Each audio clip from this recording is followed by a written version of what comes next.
Just look at this house, guys. Welcome back to another video, guys. This is your host, Junior Garcia. I'm on location, Mine Hill, not on vacation. What happened? I don't know what happened, but we're gonna find out. So guys, I actually brought in the building inspector here from Mine Hill. Psych. No, this is one of my friends. He's a contractor down in Maryland. So Yes. tell him your name. My name is Sean Muhammad. I'm contracting in the Maryland area. We service the whole Maryland. Company's name is Superior Gutters and Construction. We specialize in gutters, roofing, and siding. We do interior work as well, along with windows and doors. Today I'm with Junior at this property. It's looking bad. You think so? I think it's looking good. Yeah, So it's gonna. Yeah, it's definitely gonna look good. I always say in a project like this, there is a problem, and then we bring solutions, right? Of course. And so in a situation like this, when something happens like this, and you hire the wrong contractor, right?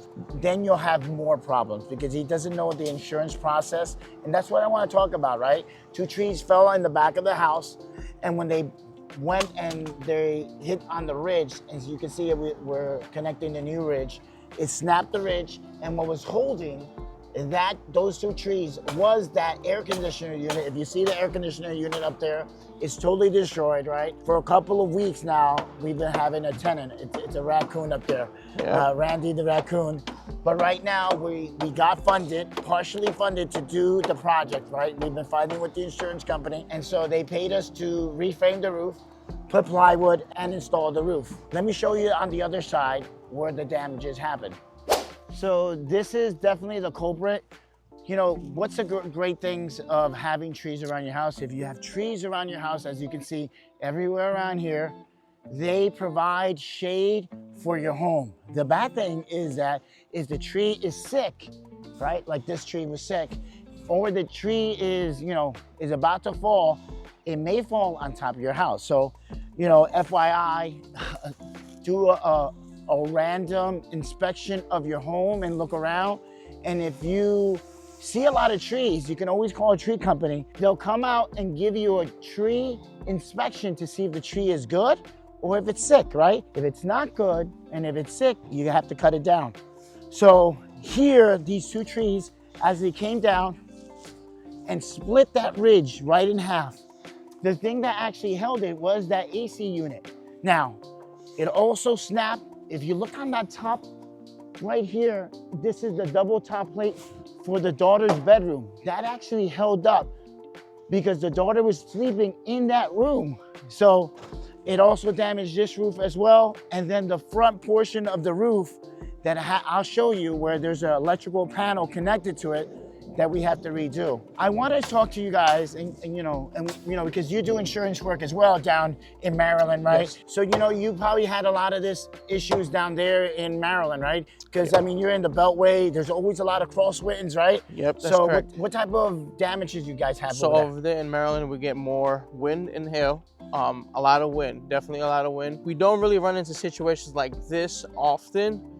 This is something new that I've seen today, but mainly we're getting a lot of wind over there. Wind. Even today as well, there's a windstorm coming that way. Like today is a very, very windy day for us. For here, as crazy it may be, we don't feel it. Yeah. But in the other job sites that we were at, it was very, very windy. So what is the process through the insurance? I'm gonna take you to the front and I'm gonna explain it 1, 2, and 3. Follow me along. So the insurance process is always it's very simple. I would like to define it in like 3 or 4 steps, right? First step is actually getting to the job site, identifying the damages, seeing if the damage was done by storm. If it was done by storm, definitely you have a claim. Number 2 would be opening up a claim. And I think this is the hardest one. It is probably 3, hiring the right contractor that deals with the insurance, right? So what are the challenges you have, right, when, going through the insurance and fighting, So one of the challenges is the insurance companies don't like to pay. Right. And it makes it tough because you got a homeowner that has a policy, that has insurance. They go through, the storms and they have wind damage, hail damage. They got leaks coming in and insurance companies don't want to pay out the claim. But That's why you have to have somebody that is a claim specialist. Right. Somebody that knows the process, somebody that knows from step one to the end to make sure that you can get paid out for your claim, make sure that you can get the approval that you need to get the job done. Right. The insurance job, guys, is to collect your insurance premium every month faithfully and not pay you. Yep. That's their whole thing. They don't want, their job is, remember they have stockholders and people that invest in their companies. So their job is to pay as minimal as possible. If you have a claim specialist, Exactly. a contractor that knows how to deal with the insurance process, that knows how to read exactimates, that understand this, I have to do this, I have to do this, the insurance company has to do this, then now I have to do this, the insurance company have to do this, and understands the whole process, they're generally gonna pay you in the claim, right? Because we're not gonna give up. We're definitely fighters. Insurance claim specialists, we're fighters, and we're gonna fight so our clients will get maximize the full claim of their of the job, right? Exactly. Besides all this, in this one, this is one of the companies that are not good. Yeah, I can't we don't mention want to it. name drop, but We don't want to name. I can't say it. Can't say you it. cannot name You drop. can't name it, right? Yep. Because they may be watching. They may end up putting a halt to this claim. Yeah. We don't want to. We don't want to do that. Yeah, So I would say they're probably the worst in the industry, definitely. and they paid. Now they gave us a small portion, which is generally what they do, and then we supplemented. And supplementing was. And so the people that are homeowners, what does that mean, supplementing? Supplementing is adding other line items that they totally missed out, right?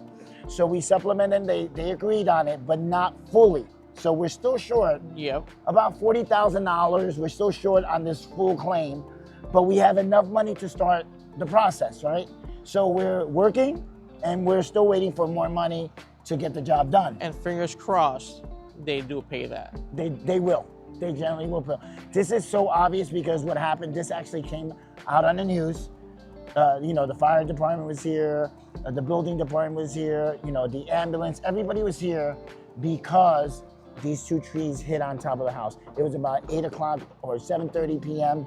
and they just heard, a big crash, and they came out and they thought nothing happened. And when they looked, they saw these two trees.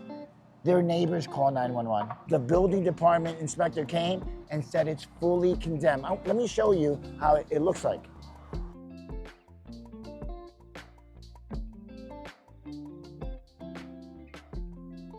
So that is order to vacate. So that means that no one can live in this house. I want to tell you the process because the insurance company and a lot of homeowners don't know that they're gonna pay. They're gonna pay for storage, they're gonna pay for cleanup, they're gonna pay for this new deck, they're gonna pay for interior damage, they're gonna pay for the roof, the rafters, the insulation, they're gonna pay for a brand new electrical, they're gonna pay for all the interior that's damaged, right? The flooring, the drywalls, the priming, the painting. And then you're a homeowner and you're like, man, the insurance company only sends me $4,000, $5,000, man. I'm gonna have to dig in my pocket now, and I probably have to spend another $40,000. No, you get an insurance claim specialist, and he'll be able to fight for you and maximize that claim so it doesn't come out of your pocket. Obviously, if your deductible is $500 or $1,000, you always pay that to the contractor. And I like to, maybe I'll pause, right? I'll pause for a second. Come on over here, brother. Come on over here for a second. And I'll pause, right? And I want to explain, a deductible, because a lot of people get confused. They'll say, hey, listen, Junior, great news. They gave us $20,000 for the roof. My deductible is $1,000 and they paid for it as well, right? And I try to explain to them, they gave you $20,000 minus $1,000 that you have to pay, sir. That you're liable for. That you're liable for the first $1,000, and then they send you a check for $19,000. Now you do the roof. And they try to explain to me, no, they paid for it. When you go to the doctors, when you go to the hospital, they'll ask you for your copay or they'll ask you for your deductible, and that is generally what you pay up front, and then the insurance company will pay the rest. Agreed. Or when you have a car accident, right? When you have a car accident, and let's say it's $5,000, the insurance company, let's call them Geico. They're a good auto insurance, believe it Yeah. or not. They are a really good insurance company. They'll say, okay, if the damage is $5,000, but your deductible is $500. So you go to the auto. You go to the mechanic, you go to the body shop. shop.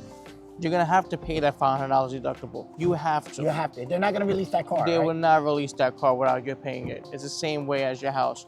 You have to pay the deductible. There's no way around it. Pay the deductible and just get it over with. I always tell the client, you haven't paid, the deductible goes to the contractor. So just so you can understand the process, it is always that you pay the deductible to the contractor and the insurance will pay the rest. Yes. So guys, there you have it. You know, disaster, I don't call it disaster. I call it an opportunity to make this right for the client, right? So if there's something happens like this, you can always DM me. You can always call the office, 973-994-1085, or hit me up on Instagram and text me, hey, Carpenter's Touch, hey, what's going on? I have this situation. We definitely do free roof inspections to kind of find out if you do have any storm damage, whether it's hail, wind, or a situation like this. Yeah. So guys, don't forget to like, to subscribe, and to leave a bad comment below. Keep watching.